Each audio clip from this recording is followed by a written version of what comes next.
Bine v-am regăsit, dragii mei din Zodia Gemeni, oriunde v-ați afla. Bine ați venit tuturor pe canalul meu, Tarot Flori de Loto, în special dragilor mei abonați, cărora le mulțumesc pentru răbdare și pentru faptul că sunt înțelegători atunci când lipsesc destul de multe zile. Sunt sigură că înțelegeți că atunci când o fac sunt pentru motive serioase. Oricum, abia așteptam să fim din nou împreună, așa că eu vă mulțumesc pentru răbdare, vă mulțumesc chiar și celor care poate sunteți pentru prima oară aici pe canal. Mă bucur să vă am alături, iar ca de obicei, așa cum v-am obișnuit, în ultima perioadă voi face o lectură atemporală, fără limită de timp, o lectură pe care voi să o puteți urmări oricând doriți sau atunci când apare în viața voastră. De ce trebuie să țineți cont de un lucru foarte important, și anume faptul că voi vă construiți propriul viitor. Așa că vă rog din suflet să luați decât acele mesaje care rezonează cu voi, iar restul lăsați-le să zboare în univers, pentru că sigur sunt pentru alte energii, pentru alte persoane care, într-o mai mică sau mai mare măsură, au o legătură cu Zodia Gemeni. Și zise toate acestea, haideți să vedem care este energia voastră, dragilor din Gemeni. Să vedem. Și avem o mare furtunoasă, calmitate în fața furtunii. Avem numărul 32. Un 32 care, prin reducere pitagorică, ne va da un 5. Se pare că unii dintre voi ați traversat o perioadă de schimbări care v-au adus o ușoară, poate mai ușoară sau mai mare instabilitate, acum depinde de la caz la caz. Unii dintre voi ați avut parte de anumite obstacole, alții poate ați avut parte de noi experiențe, de anumite tensiuni, dar, per total, cumva, toate aceste lucruri te-au făcut sau v-au făcut să fiți mai flexibili și să încercați să vă adaptați unor noi situații sau unor mari schimbări. Ce ar mai fi de spus vis-a-vis de această mare furtunoasă, această carte, este acela de chiar dacă în acest moment sau poate recent ați trecut prin o stare de agitație și de mari schimbări, poate că ar fi mai înțelept dacă v-ați asculta propria intuiție și în felul ăsta să vă regăsiți, să vă repuneți pe drumul pe care voi vreți să mergeți. Vă puteți adapta. Eu aș spune că această carte vorbește tare mult de posibilitatea pe care și abilitatea pe care voi o aveți de a vă adapta cu destul de multă ușurință unor noi situații. Folosiți-vă de inteligența care vă caracterizează, în așa fel încât să ieșiți din toată această mare furtunoasă în care voi vă aflați, sau unii dintre voi, desigur, cei care veți rezona cu acest mesaj. Haideți să vedem. Sunteți într-adevăr foarte agitați și se vede chiar din primele cărți pe care le-am scos. Avem un 8 de bâte care mie îmi spune că într-un trecut nu foarte îndepărtat, pe plan profesional, au venit așa niște rezultate destul de rapide, la care e posibil chiar să nu vă fi așteptat. Cândva ați avut un schimb de comunicări, de mesaje, ceva care s-a desfășurat foarte, foarte rapid. Totuși, în prezent, în acest moment, cum bine am văzut și din energia voastră, sunteți într-o stare de agitație. O stare de agitație, mai ales că avem turnul. care mie îmi spune că trebuie să fiți precauți, trebuie să încercați să nu intrați în conflicte, mai ales la locul de muncă. Este o perioadă în care ceva s-a întâmplat.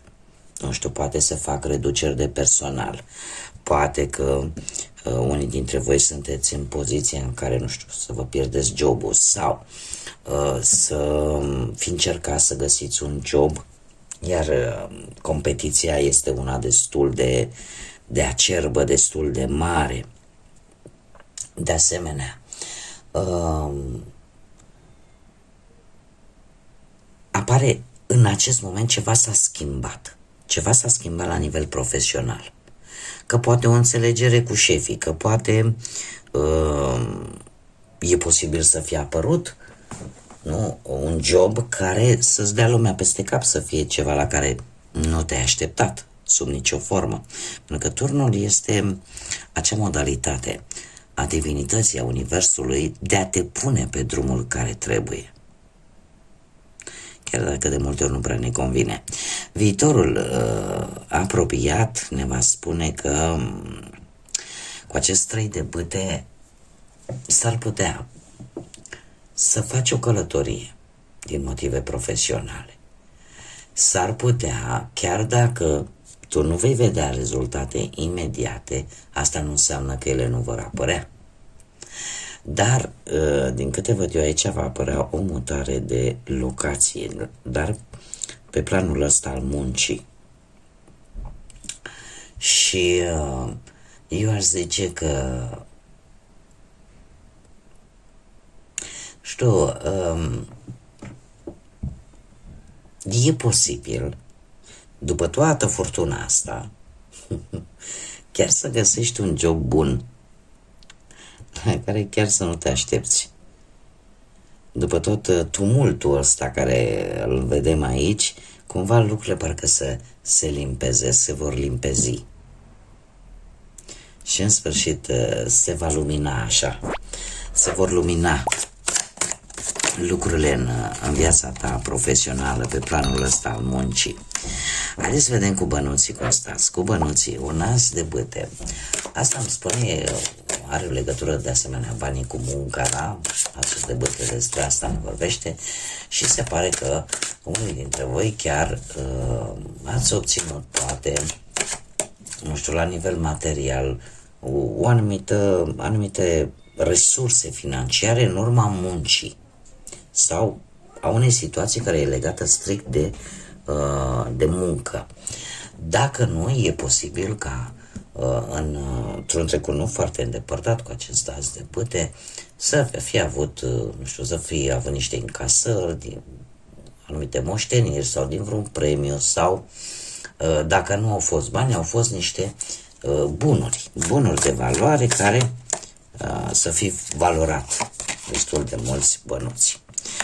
În prezent, dragilor, în prezent se pare că sunteți destul de stresați, destul de anxioși din punctul ăsta de vedere material cu acest 9 de spade. De ce? Pentru că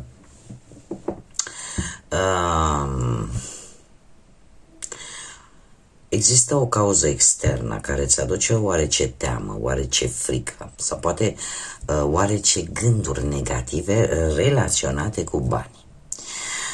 Eu trebuie să vă spun un lucru, faptul că, mai un moment, mi s-a strâns lumânărica, am rezolvat, faptul că, cum vă spuneam, cu acest 9 de spade din prezent, există această teamă, există aceste gânduri negative, există aceste nopți nedormite, poate în urma unei așteptări destul de dificile pentru voi. Trebuie să vă gândiți că situația respectivă se poate rezolva, nu e ca și cum nu ar exista o rezolvare. Și de ce spun acest lucru? Pentru că din câte vedem aici, acest 6 de bâte mie îmi vorbește de un succes, dar, mare atenție, o rezolvare a unei situații financiare cu ajutorul altor persoane. există cu acest 6 de bâte, care este cartea victoriei, îmi spune că totul se va îmbunătăți. Da? Că nu, cumva, ceva se va termina de o manieră bună pentru voi, dar mare atenție, nu singuri, cel puțin nu de data asta. Aici apare implicarea unor alte persoane care te pot ajuta să rezolvi ceea ce pe tine te frământă, ceea ce ție îți aduce nopți nedormite, stare de stres și de multă anxietate. Haideți să mergem mai departe și să vedem pe plan amoros ce vine pentru voi, dragilor, cei care sunteți într-o relație.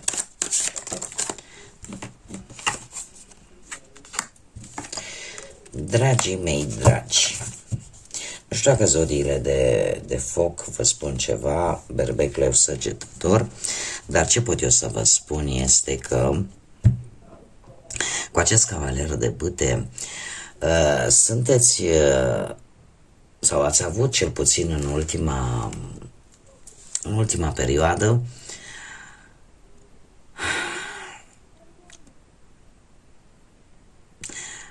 ați fost foarte energici, sunt foarte pline așa de acțiune, dar în același timp ați dat, cred că probabil, dovadă și de un pic de încăpățânare, de un pic de orgoliu mai mare. Cert este că în prezent și de multă pasiune, în relație a existat pasiune. În prezent cu acest 3 de cupe, nu știu dacă unii dintre voi vă gândiți, aici am două variante, vă gândiți la o cerere în căsătorie sau poate la o călătorie în doi sau la o distracție în doi. Treaba e cam un paj de bâte. E posibil de asemenea ca unii dintre voi să se gândească, domne, ceva nu e în regulă. Dacă are pe altul, dacă are pe alta, dacă cumva să credeți că mai există încă o persoană.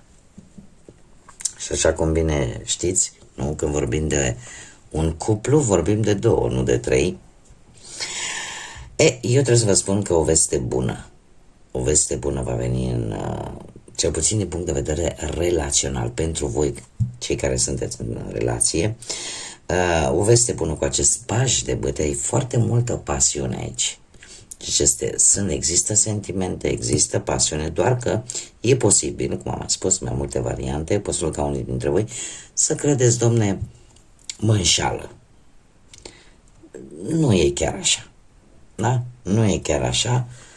De ce? Pentru că parcă vă puneți un semn de întrebare. Dom'le, dar dacă vorbim de cavalerul de bâte, care este un personaj foarte energic, foarte pasional, așa, foarte croit pe acțiune, da? Iar aici vorbim de sentimente de bucurie, sentimente de intimitate, ca să zic așa. Iar pajul de bâte, indiferent de care situație vorbim, îmi spune că perechea ta va avea o veste bună, care poate să fie legată de o călătorie în doi. Orică voi vă doriți această călătorie și vă va face așa o surpriză, ori aș spune că dacă cumva ați gândit negativ vis-a-vis de perechea voastră, cumva răspunsul va veni. Deci un răspuns îl veți primi. Da? În general, pajii sunt purtătorii de mesaje. Cum de asemenea, eu aș mai zice că e posibil ca un personaj tânăr din relația voastră, poate să fie copilul vostru sau poate să fie cineva din familie mult mai tânăr decât voi, să facă o descoperire importantă care pentru voi, la nivel de cuplu, la nivel de relație, vă va schimba viața, eu zic, într-un mod pozitiv. Mergem mai departe. Haideți să vedem pentru cei care sunteți singuri, în urma văduviei, poate în urma despărțirii sau în urma divorțului, sau poate pur și simplu că nu ați reușit voi până acum să vă găsiți jumătatea. Haideți să vedem. Da. Dragilor, cei care sunteți singurei, se repetă zodiile de foc. Berbec, Leu, Săgetător. Într-un trecut nu foarte îndepărtat, un 7 de monede. Parcă voi ați fi încercat ceva cu cineva, dar parcă nu se vedeau rezultatele așa de repede pe cât ați crezut voi. 7 de monede îmi vorbește despre acele șanse pe care voi le-ați avut într-un trecut nu foarte îndepărtat, ca persoana de care voi erați interesați să vină către voi, să se apropie de voi. Iar în prezent, cu această regină de bâte, îmi spune că e posibil să fie o persoană pe care voi să o fi cunoscut fizic, ori poate la vreun concert, dar în general un eveniment de ăsta în care se strânge foarte multă lume, sau prin intermediul internetului, prin tot felul de site-uri, sau eu aș mai spune că e posibil să fi cunoscut această persoană chiar la locul de muncă.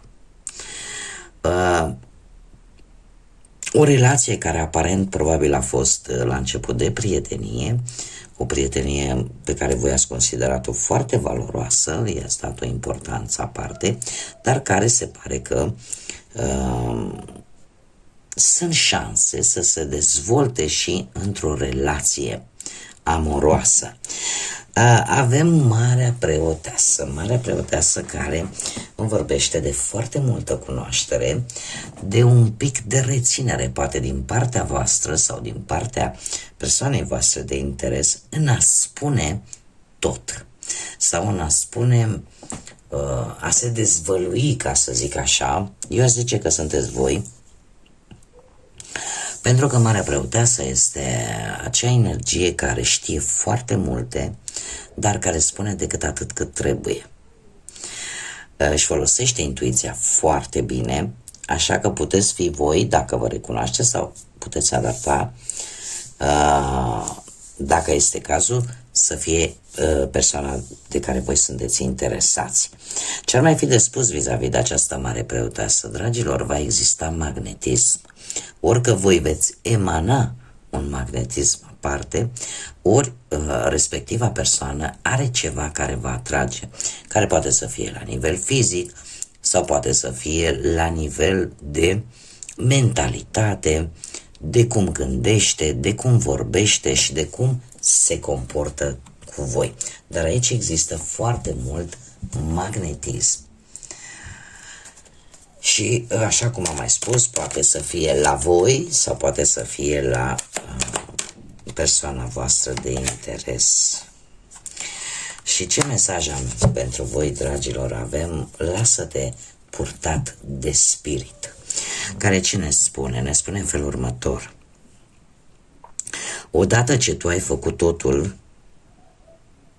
pentru a obține ceva, lasă ca situația să se întoarcă către divin, către spirit, către divinitate. Lasă ca spiritul să lucreze și să aducă la suprafață acea magie care se află în tine. Este un îndemn de a te lăsa purtat și de partea spirituală.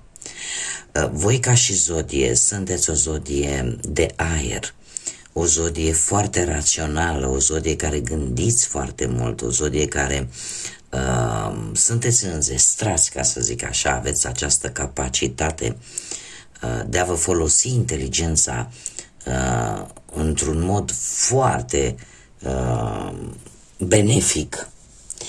Dar există momente în viață în care rațiunea de multe ori nu găsește, rațiunea și logica nu găsește răspuns la toate întrebările. Și atunci apare partea spirituală.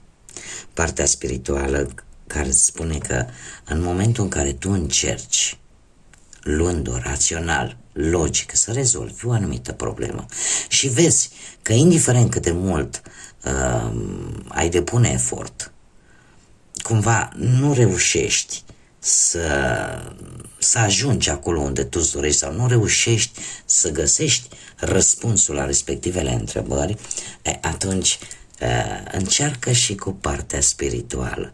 Dă voie ca această lume care ne-a ghidat de-a lungul veacurilor, întreaga omenire, nu? A fost ghidată de partea divină, de acea magie pe care o întâlnim chiar și în analele istorice, chiar și în legendele de demult.